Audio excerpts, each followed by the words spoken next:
Hi, everyone. Welcome back to wheelchairtraveling.com. Today, I'm excited to introduce someone to you that you may actually already know from the site.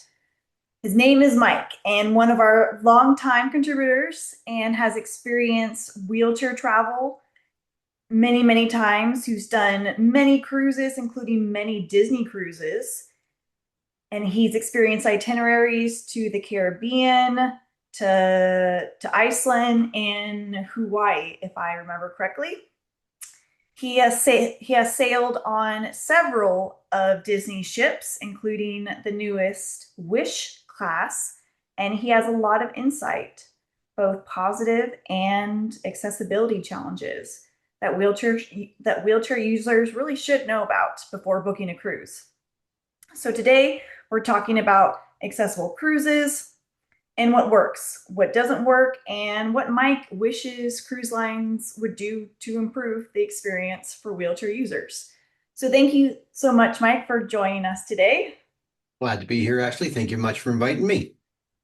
So, what originally drew you to cruising as a wheelchair user, and what keeps you coming back?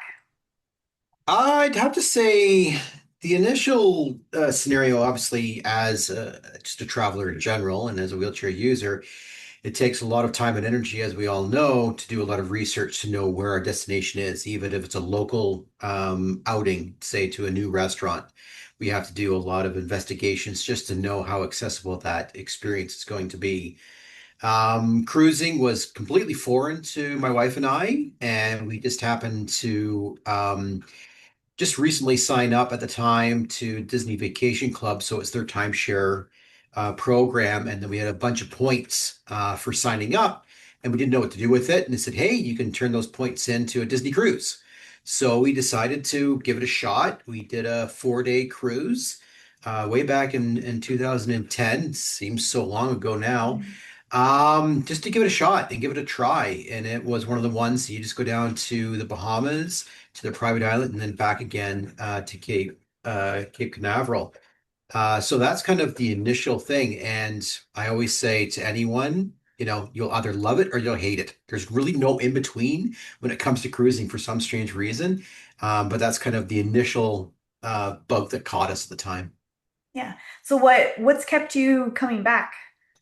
The I think the sense of the ship itself, most of the ships that we've been on are fairly accessible. They have accessible staterooms, which is really good. And it's just that home base, right? It gives you the ability to go to other countries and other destinations, try it out a little bit just to see if you like it before you go there.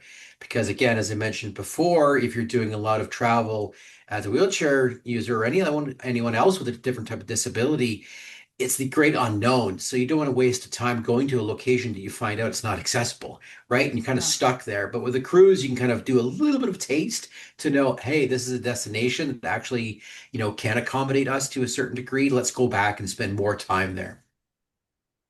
definitely. Yeah, you've done several itineraries, the Caribbean, Iceland, Hawaii, like as I mentioned. What destination was the most accessible and what was the most challenging? Well, each in their own right has pluses and minuses. The more industrial based destinations will have a lot better accessible features in place, especially those countries or destinations that do have accessible laws, like the AODA up here in Canada, or the what you have down in the States or other countries as well, like England, stuff like that, that have accessibility rules and laws in place. So that really helps um, get the better sense of the destination itself. A lot of the third world countries, things like that, that don't have the infrastructure, the funds to do it, you're gonna have more challenges there. So it really behooves those ones that are traveling to do a lot of research before they go, just to ensure what it's gonna be like. But then there's pleasant surprises. When we did Iceland, right? You always think Nordic country, very rugged, outdoorsy side of things, but for the most part, most of the destinations in those outdoor spaces had accommodations, right? Couldn't fully experience the destination, but they went far above and beyond our expectations, which was a great kind of extra bonus for that journey. So, of the places that you've traveled to on a cruise, then what destination or what cruise what was the most challenging for you? What seemed to have, I don't know, I guess the most little accommodations made? Uh, when you go down to the Caribbean, I think that's where you're going to encounter a lot of those challenges. Like a good example, even for the ship itineraries that say that the shore excursion is accessible. Well, when we talk about access, it's not a one size fits all approach, Hmm. right? My experience as a wheelchair user is going to be very different from someone who may be in a power chair or someone that doesn't have the upper body strength, right? That Yep. experience is going to be very differently. So when you read, this shore excursion is wheelchair accessible. Okay, you would hope it would be to a certain degree, but again, there is some that I've been on to as a good example when we did a Jamaican shore excursion, right? That it said it was wheelchair accessible. When we got to the destination, it was one of those scenarios where you go down to like a lazy river, right? And you sit on a little boat, and then you just sail down the waterways there. Yeah. They wouldn't let me take my chair from the bus down to the docks. Hmm. So I had to walk that, right? I am mobile enough that I can do short distances along those lines. My friend who was And with Mike, me I'm sorry let, for interrupting you. Just so for our yep, listeners know, can you please identify what is your disability or why you use a wheelchair? yep, yes, no worries. So I have osteogenesis imperfecta, better known as brittle bone disease. So for the majority of my youth, I broke probably my legs 50 plus times. So basically, it's a collagen deficiency in the bones that preclude me to easily breaking bones or dislocating joints. Hmm. So strength training is an important thing for me to keep me as viable and as mobile as I possibly can. So that just kind of limits me then in terms of certain activities that I Yeah. can do. So walking short distances is a bit of a challenge. So, So so how, yeah, how far did you have to walk to get to that lazy river? to get down to there to the ticketing info area was probably, uh, I would say maybe, maybe 30, 40 feet. Okay. So it was still uneven surfaces, things like that. So that was a bit of a challenge, and I had to Yeah. wait until it was our turn. And then to get down to the dock areas as well, there were some stairs that were there, no guardrails, things like that. So it was a lot of just kind of uneven surfaces and stuff like that, which was a bit of a challenge there. And it was very frustrating for that whole experience, being told that you have a an accessible an accessible shore excursion, and your experience was vastly different than what your expectations were. Yeah.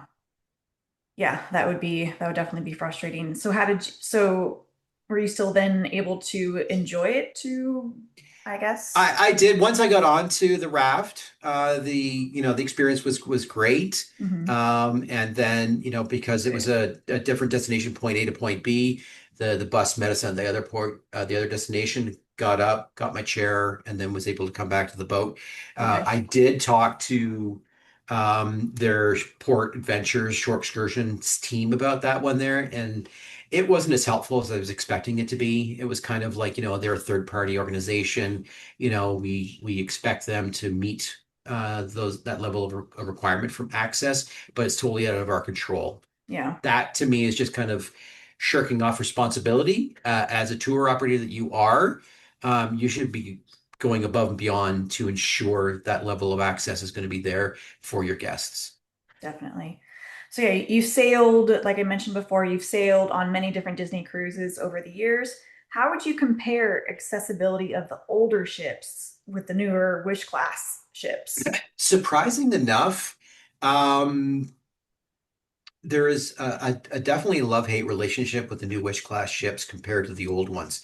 Now, when we're talking about the first two, the Magic and the Wonder, that was kind of Disney's first foray into the cruising industry. So of course you're going to have some issues overall in terms of flow, but there's a lot of wider spaces, great for wheelchairs, power wheelchairs, etc., which is good there.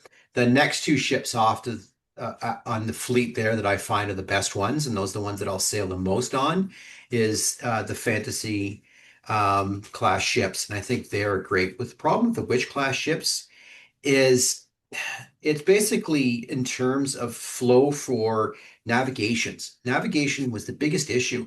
And, for me as a person who is an accessibility consultant, ensuring that that level of signage, that wayfinding is really important Hmm. for the users to get from point A to point B without, spending more time going up levels, down levels, around levels, and just how they've crammed so much stuff into that space, right? When it's a busy time of the ship, right? There may be some characters that are out along those lines.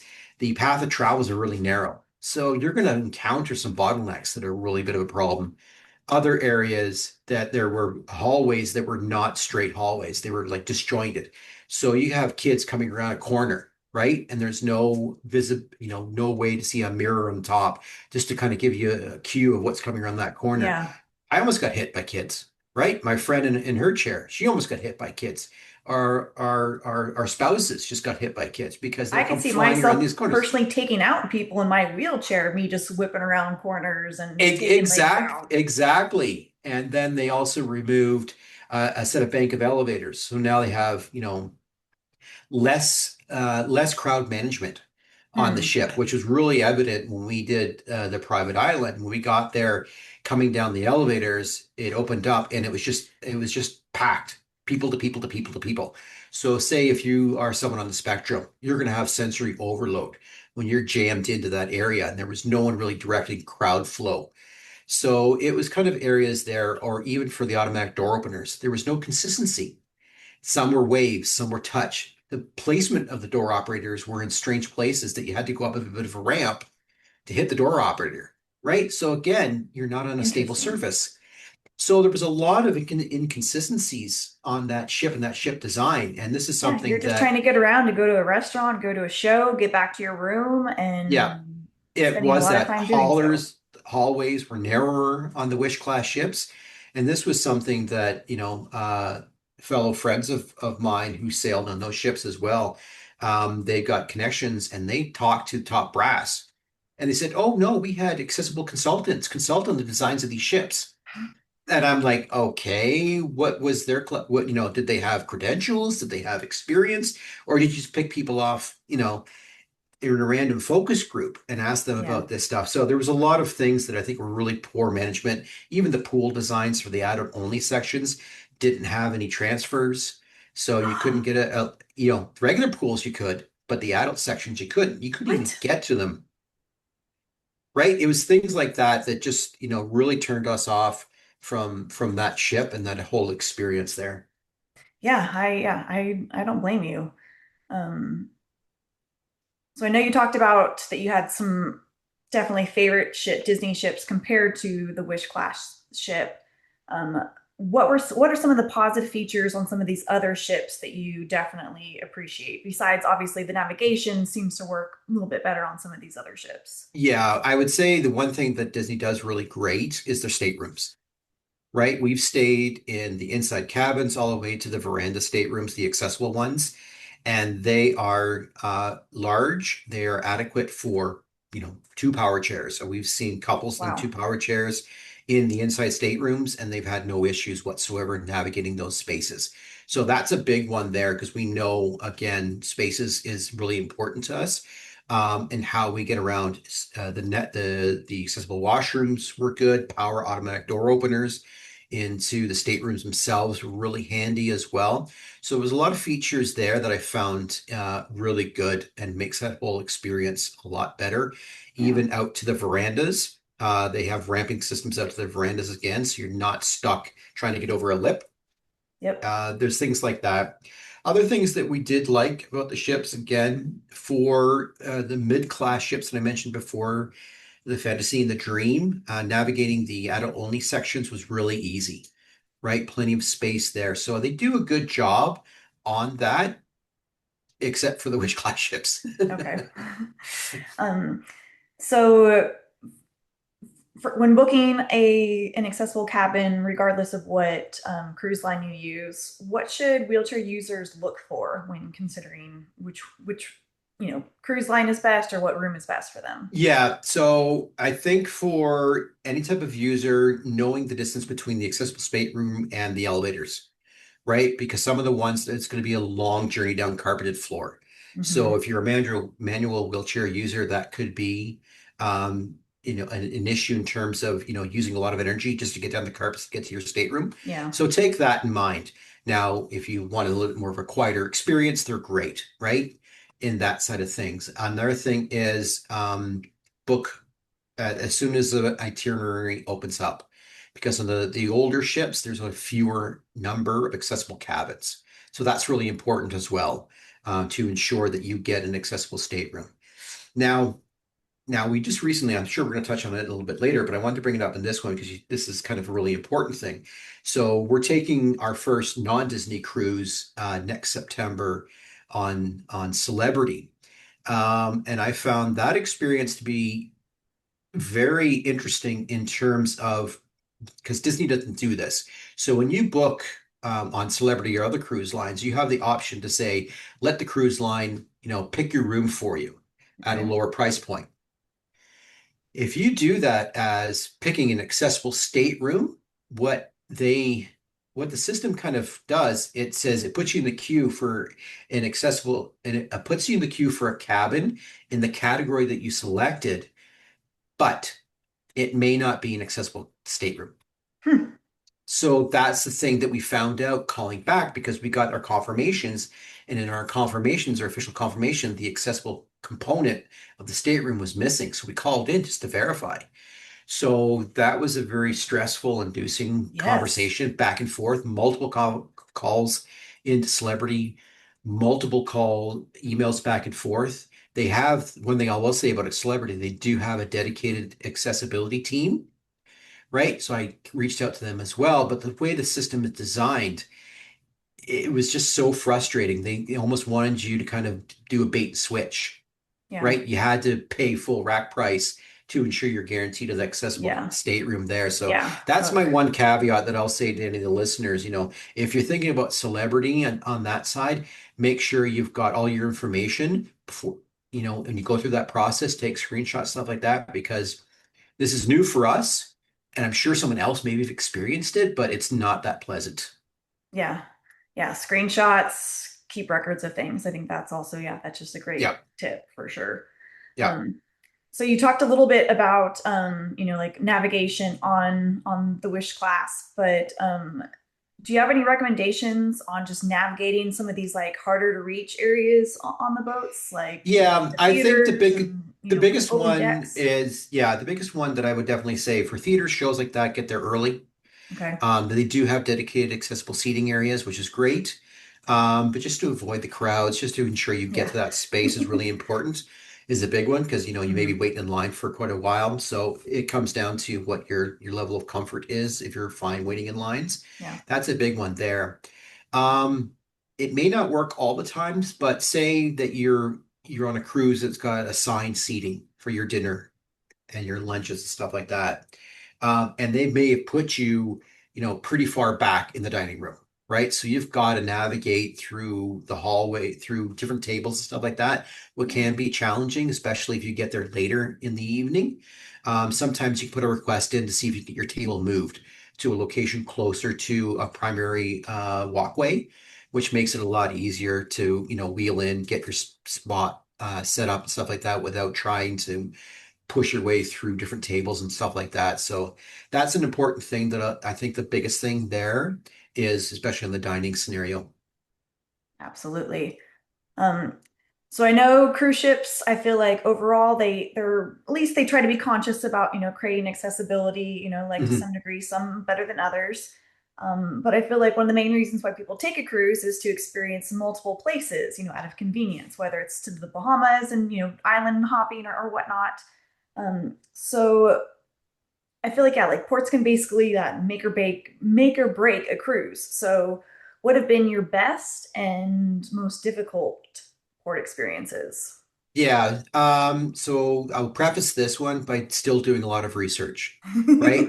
But we're seeing more and more like your site, right? Yeah, The more information that we can go to a dedicated and trusted resource helps yeah, 100%. My early travel days, I didn't have any resources to figure out this stuff. So it was kind of trial and error. But now that this community can share those ideas back and forth, with yourself, Corey Lee, things like that, Spin the Globe, there's a whole bunch of other different sites out there, which is great because it helps. And now we're seeing more and more tour operators. Yeah. Because the one thing that I think some of these tour operators are starting to really realize is the spending power of people Yeah. with disabilities when they travel. And that's the biggest thing when I have my conversations on with different clients, especially why should I change accommodations, right? Well, when you put out the numbers of, in globally over $1 trillion of disposable income of people with disabilities, right? They Yeah. they perk up. It's like, well, I didn't really think about that they have spending powers.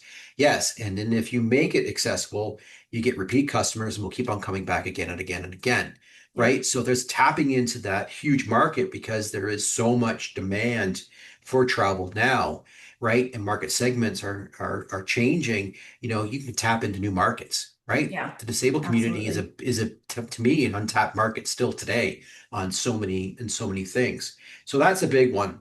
The other thing again is, if you're unsure about a specific tour, reach out to the cruise lines, right? Ask them questions, see if they can talk to the vendors themselves and say, here's my situation. I'm able to transfer no problems onto the tour buses.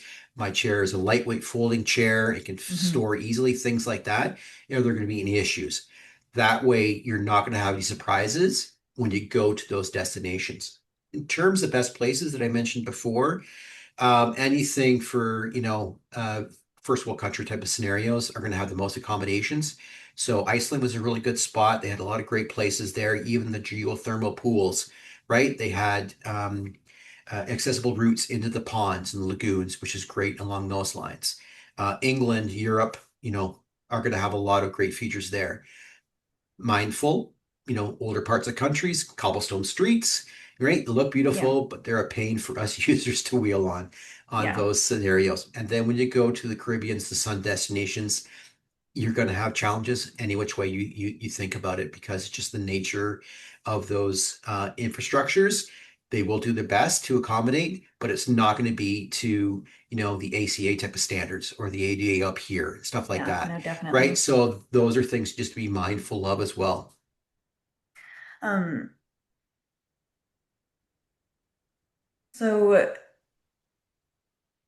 obviously, yeah, we can't change, what the topography is, at all destinations and whatnot to make sure that it's all super accessible. But how is it like for you to even get off the ship? Like, let's say maybe there's not an easy port for, the whole the cruise ship to dock, and you have to get on Yeah. one of the smaller boats to get off. Yeah. What's that experience like?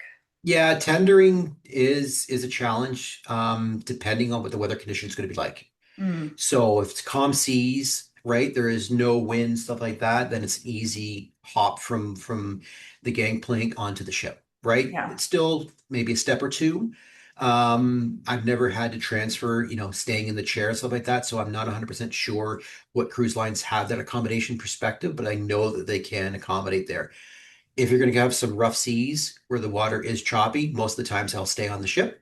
If it's a port that has some interest, my wife or my friends will get off, go to the port, and come back there. So you have to always be just it's the weather conditions that will have the biggest impact of what the tendering experience is going to be. And then sometimes if it's a smaller cruise line, they may not allow anyone in a power chair or something like that to yeah. tender onto the tendering boats to go to shore. Do they just not have the equipment to handle the power chairs, or is it a safety issue It's or probably space it's a issue? combination. It's a combination of both, Okay. right? The smaller tendering ships may not have the capabilities to accommodate moving a power chair from the cruise ship to the tendering boat. Liability is a big thing as well, Hmm. so they just want to ensure the safety of the individual and the passenger. Okay.